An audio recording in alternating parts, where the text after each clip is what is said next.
I am going to try to get through. I'm going to watch my time here because I want to get through this pretty quick and get to what I really want to talk about. You know, I've always got something to say. Don't y'all know that? Always got something to say. All right. There were 3 monkeys. That got your attention. There were 3 monkeys that were in a laboratory experiment, and they were in a room, and there was a pole inside this room, and they put bananas at the top of the pole, and the monkeys were hungry. So these 3 monkeys, they go inside, they see the pole, and what do?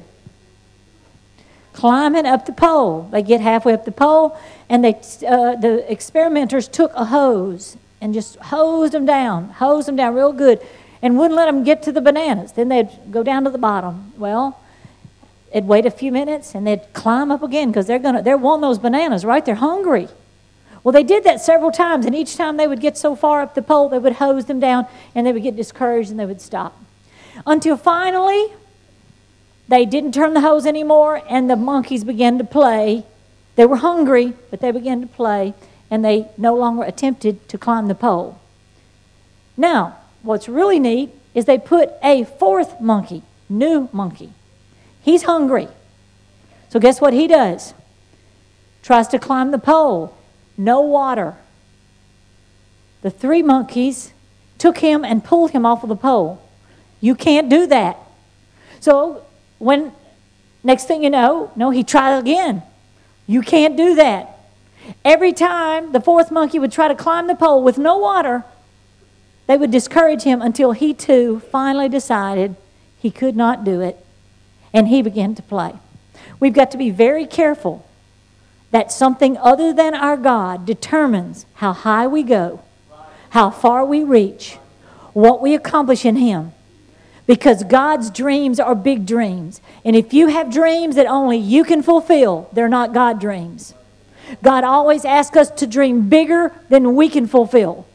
Because then we recognize and realize it is God. And believe me, God's dreams are bigger than we are, and we are the only way He can fulfill His dreams.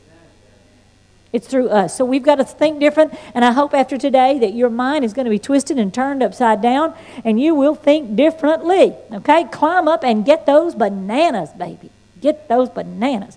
All right, the biggest challenge is not our mission.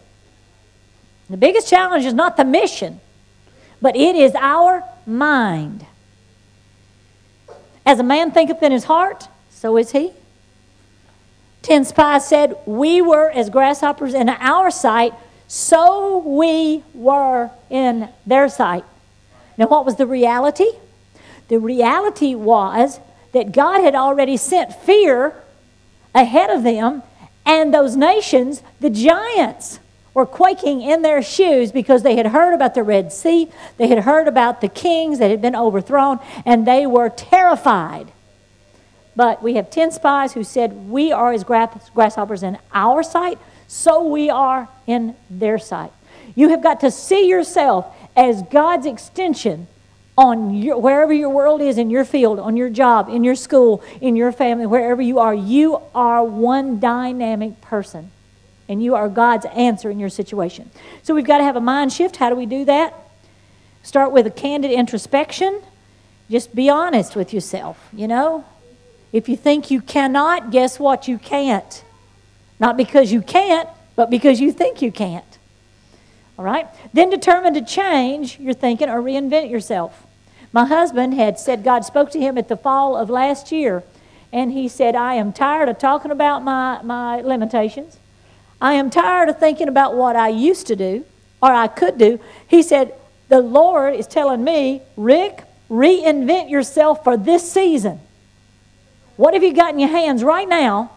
Because I'm going to do miracles with what you've got in your hands right now. Don't think about what you did have. What's in your hand now? And you look throughout the scripture at how many times He says, what's in your hand? You got a stick? All right, I'll use a stick. You know, what is in your hand? I've got some oil, and, you know, look, all right, that's what I'll use. Because God He loves to get glory out of limited situations.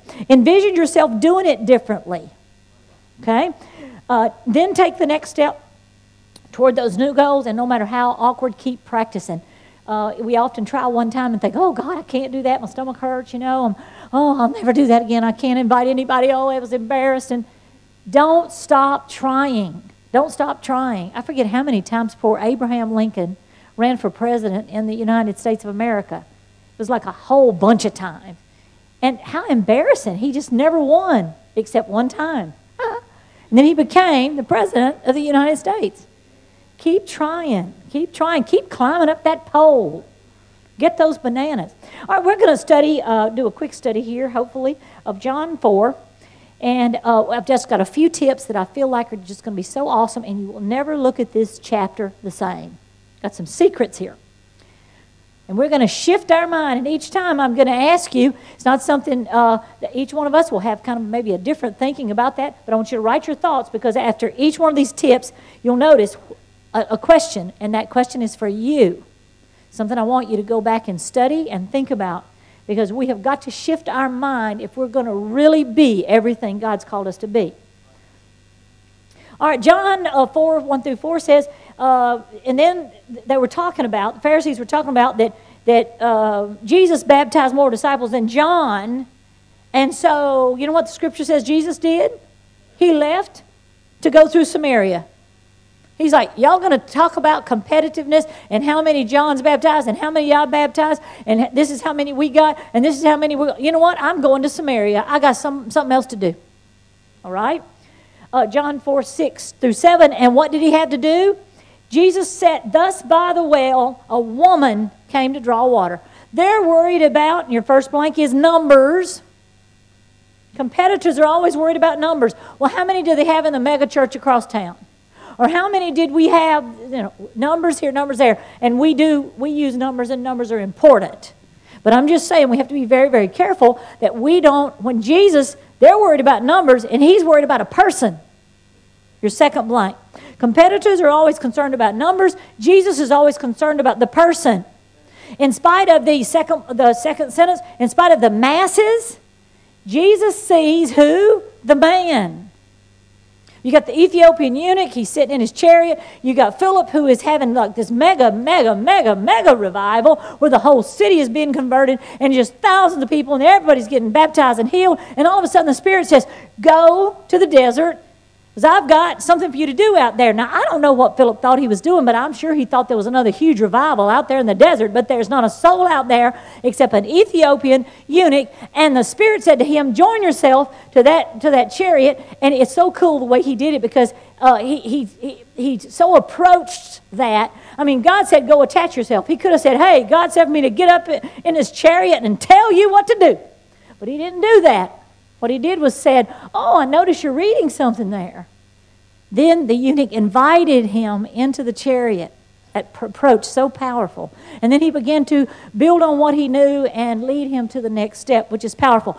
Leave the masses in Samaria for one man, which was actually the first Gentile to open the gospel to the world.